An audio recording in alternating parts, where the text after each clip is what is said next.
ਕਿਸਾਨ ਅੰਦੋਲਨ ਦੇ ਵਿੱਚ ਜੇ ਆਪਾਂ ਗੱਲ ਕਰੀਏ ਵੀ ਬਜਟ ਸੈਸ਼ਨ ਦੇ ਵਿੱਚ ਬੜਾ ਕੁਝ ਕਿਹਾ ਗਿਆ ਵੀ ਅਸੀਂ ਕਿਸਾਨਾਂ ਲਈ ਆਹ ਕੁਝ ਕਰਾਂਗੇ, ਆਮ ਆਦਮੀ ਲਈ ਆਹ ਕੁਝ ਕਰਾਂਗੇ। ਇਹਦੇ ਵਿੱਚ ਹੀ ਇੱਕ ਆਹ ਹੁਣ ਜਿਹੜਾ ਥੋੜ੍ਹੇ ਦਿਨ ਪਹਿਲਾਂ ਹੀ ਪੈਟਰੋਲ ਦਾ ਰੇਟ ਔਰ ਜਿਹਦੇ ਵਿੱਚ ਗੈਸ ਪ੍ਰਾਈਸ ਬਹੁਤ ਹੀ ਅਪ ਹੋਇਆ। ਸਾਡੇ ਨਾਲ ਇੱਕ ਮਹਿਲਾ ਨੇ, ਉਹਨਾਂ ਤੋਂ ਅਸੀਂ ਪੁੱਛਦੇ ਹਾਂ ਵੀ ਉਹ ਇਸ ਬਾਰੇ ਕੀ ਸੋਚਦੇ ਆ, ਸਰਕਾਰ ਬਾਰੇ, नीतियां बारे उन्होंने की ख्यालात ने। सबसे पहले जी डेली पोस्ट में आपका स्वागत है जी।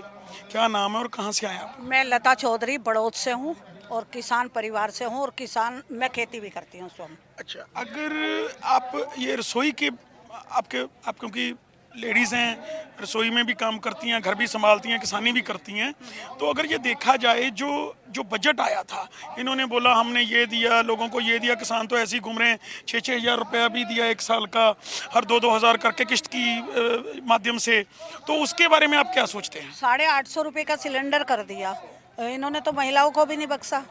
और तेल पर इतने दाम बढ़ा दिए, हम लोग स्कूटी से जाते हैं आते हैं। आप ये बताइए, हमारी टंकी थोड़े से पैसों में भर जाती थी, अब हम 400-500 रुपये में भरेंगे स्कूटी की टंकी भी, तो कहाँ से लाएंगे? कमाई तो कुछ है नहीं, छोटी जोत हो गई और छोटी जोत से जो हमारे यहाँ पैदावार होती है उसी में गुजारा करते हैं। तो कैसे किसान की आय दुगनी की है अडानी और अंबानी की, हमारी आय दुगनी नहीं की किसान के। तो ये तो बोलते हैं हमने तो जी किसानों के लिए इतना पैसा दे दिया, फ्री में हम इनको धान दे रहे हैं, फ्री में हम गेहूं बांट रहे हैं जो गरीब किसान हैं, उसके बारे में आप क्या सोचते हैं? कितने लोगों को मिलता है? और ये यूरिया देते हैं फ्री, कितना यूरिया आप तक पहुंचा है? यूरिया एक भी कट्टा हमारे पास नहीं गया। 237 रुपये का कट्टा था पहले और अब हो गया ये 370 का। तो आप ये बताइए हमारी आय दुगनी कहाँ हुई? हमारी तो आय हमारे घर से निकाल कर पूंजीपतियों की आय दुगनी की है, हमारी आय दुगनी नहीं की। तो ये तो बोलते हैं जो हमने बिल पास किया है ये किसानों की आय दुगनी करने के लिए किया है, आप किया? बोलते हैं भी उन्होंने कम कर दी। कहाँ किया ये बताओ ना, आय दुगनी कैसे हुई बताइए? मोदी जी तो डेली बोलते हैं लोकसभा में। मोदी जी तो झूठ पर झूठ, तारीख पर तारीख करते रहते हैं। बताइए क्या किया उन्होंने? आज तक कुछ किया? बहाव चढ़ाकर ऐसे बोलते हैं मेरा 56 इंच का सीना है। भाइयों बहनों, मैं देश नहीं बिकने दूंगा। देश भी बेच दिया, रेल बेच दी। रेल के ऊपर भारतीय रेल लिखा होता था और अब क्या है? इन्होंने अडानी और अंबानी रेल के ऊपर लिख दिया। इन्होंने तो भारत का नाम मिटाना चाहते हैं। सबसे बड़े देशद्रोही तो ये हैं जिन्होंने रेल के ऊपर अडानी अंबानी लिख दिया भारतीय नाम हटाकर। और इन लोगों ने लाल किले पर हमारे धरने प्रदर्शन को तोड़ने का काम किया, किसानों को बदनाम करने का काम किया। कहाँ है इन्होंने आय दुगनी की? अगर किसी में जरा सी भी आया, जरा सी शर्म होती तो ये ऐसा ना करते। ईविंग मशीन हटाओ, बैलेट पेपर से चुनाव कराओ। पंजाब ने इनका सुपड़ा साफ कर दिया और दिखा दिया इनको आईना। हम बॉर्डर पर, गाजीपुर बॉर्डर पर बैठे हैं, हम आर पार की लड़ाई लड़ने के लिए बैठे हैं। खेती के बारे में हमसे कुछ भी पूछिए, वो हम बताने के लिए तैयार हैं। अगर ये जैसे मनमोहन सिंह की सरकार थी कांग्रेस के टाइम, तब 5 रुपए गैस का प्राइस बढ़ा था, तो इनकी जो एक मिनिस्टर हैं स्मृति ईरानी, तो तब उन्होंने उनको चूड़ियां दिखाई थी, जबकि वो एक माने हुए प्रधानमंत्री थे, दुनिया उनको मानती थी। अब इनके वो मंत्री किधर चले गए? अब इनका क्या कहना है इसके बारे में? कांग्रेस सरकार में अगर 2 रुपये बढ़ाती थी और जनता की आवाज होती थी तो 1 रुपया गिरा देती थी, लेकिन वो जनता की बात मानती थी। और इस सरकार में क्या हुआ? कभी आपने देखा है 53,000 रुपये तोला सोना? कभी आपने 850 का सिलेंडर देखा? कितना महंगा सिलेंडर किया। कह रहे सब्सिडी देंगे, उज्ज्वला योजना देंगे। क्या उज्ज्वला योजना दी इन लोगों ने? इन लोगों ने तो केवल जनता का पैसा बटोरने का काम किया। लेकिन वो तो बोल रहे हैं घर घर सिलेंडर दे दिए हमने। घर घर सिलेंडर के पैसे लिए सब जगह से, जो छोटे सिलेंडर दिए उसके भी पैसे लिए, बाद में काटते रहे वो सारा पैसा। मैं सबका लिखे सर्वे करा लो, मैं सबका गिनवाऊंगी घर घर जाकर। तो बोले कोरोना काल के अंदर हमने 3-3 सिलेंडरों का भी पैसे दिए। कोरोना काल में हमें कोई एक सिलेंडर का पैसा दिया हो तो बताओ? केवल हाँ आए 2,000 रुपये मेरे खाते में भी, और 2,000 में मैं बिल्डिंग बनाऊंगी, मैं पढ़ाऊंगी, मैं कृषि यंत्र खरीदूंगी, मैं बीज खरीदूंगी। इन्होंने तो ये भी कहा था कि हम ट्रैक्टर से छोटी जोत वालों के जुताई करेंगे। क्या किया इन्होंने आज तक? एक किसान के लिए बता दे, फसल बीमा योजना जो होती है वो उससे 3,000 रुपये वसूले जाते हैं फसल बीमा योजना के। खरबों रुपया किसानों से वसूले। अगर एक किसान की फसल नष्ट हुई तो उसको इन्होंने कुछ नहीं दिया। तो ये तो बोलते हैं बीमा कार्ड दिया, 5-5 लाख का बीमा भी किया हमने, तो सब कुछ दिया। क्या है बीमा बताओ? मेरा पैर टूट गया था लाठी चार्ज में, मुझे क्या बीमा दिया?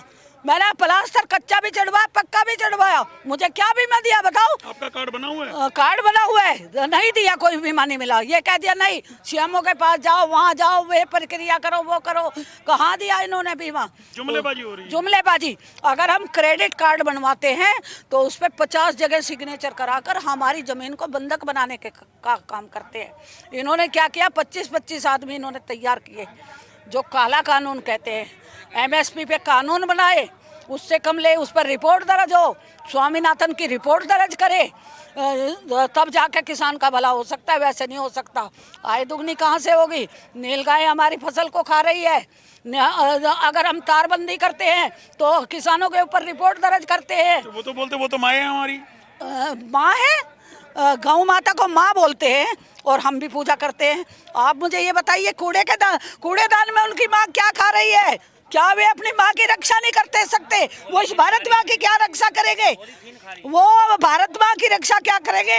हम इस मिट्टी में जन्मे और इस मिट्टी की सौगंध खाते हैं। हम इसके लिए अपने प्राण तक न्यौछावर कर देंगे, लेकिन हमारा कदम पीछे नहीं हटेगा। माँ है, 30 रुपए में क्या उनकी माँ का पेट भरेगा?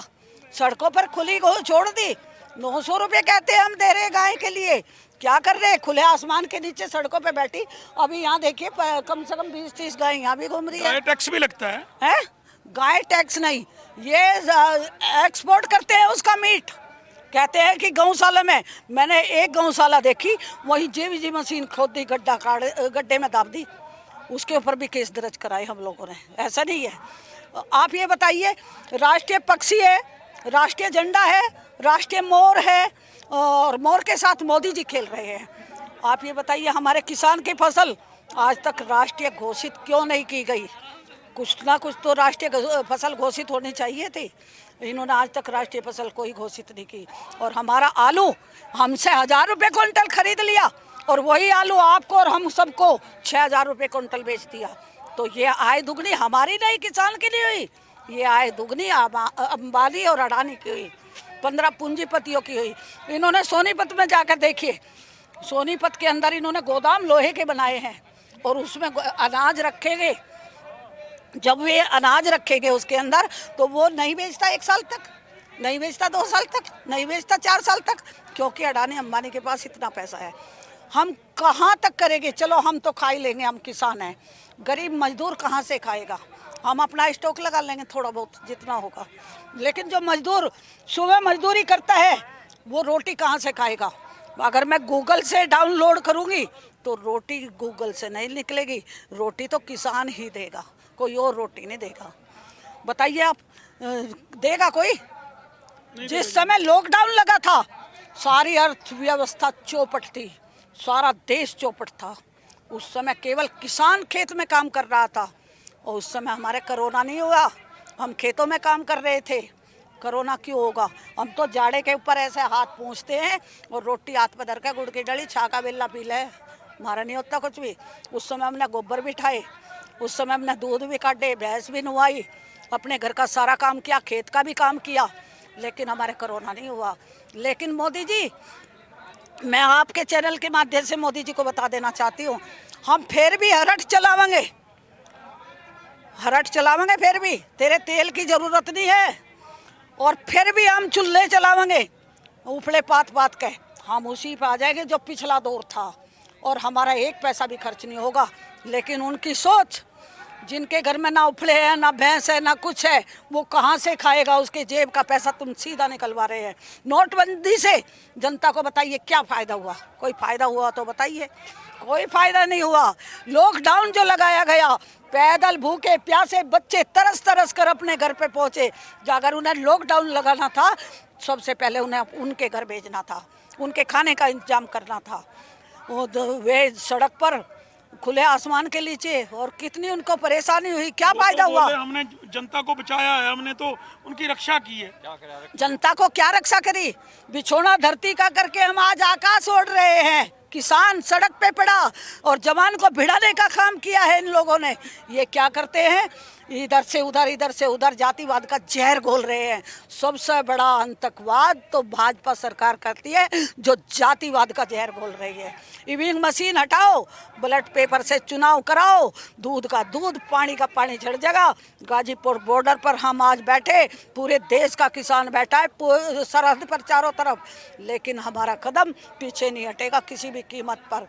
हमारे भाई सरहद पर बैठे कह रहे 60 साल की महिला को घर चला जाना चाहिए, क्यों चले जाए? हमारे भाई सरहद पर बैठे और हम इनको यहाँ पिटने के लिए बैठेंगे।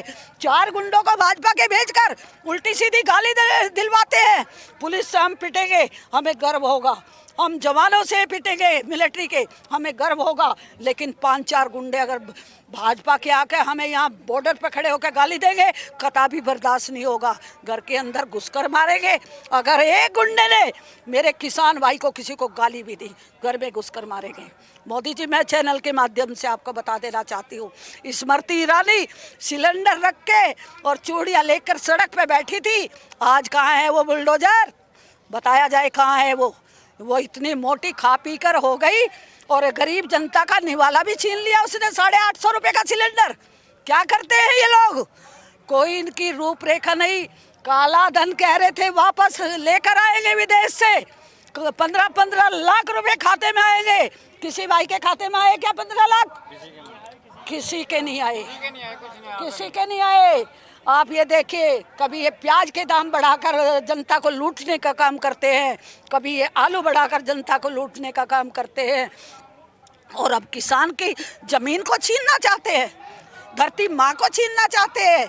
ये हमारी माँ है जिससे हमने जन्म लिया। हम इसको कभी अडानी अंबानी के हाथों में नहीं जाने देंगे। पूछिए जो भी पूछना चाहे खेती के बारे में। पुल से तक हमने देखे, जेड़ी हम जाने। और जिस समय विदेश से गेहूं आया था, लाल गेहूं आया था, और मेरे किसान भाइयों ने वो लाल गेहूं और वैज्ञानिकों ने उस पर रिसर्च करके, आप ये बताओ कितना गेहूं पैदा कर दिया, जो आज विदेश में भी हमारा गेहूं जाता है। आप ये देखिए कितना गेहूं पैदा किया है। और ये हमारे से बात करते हैं, हमारे गेहूं को छीनना चाहते हैं, हमारे चने को छीनना चाहते हैं, हमारी मटर को छीनना चाहते हैं। बॉर्डर पर तार लगाते हैं।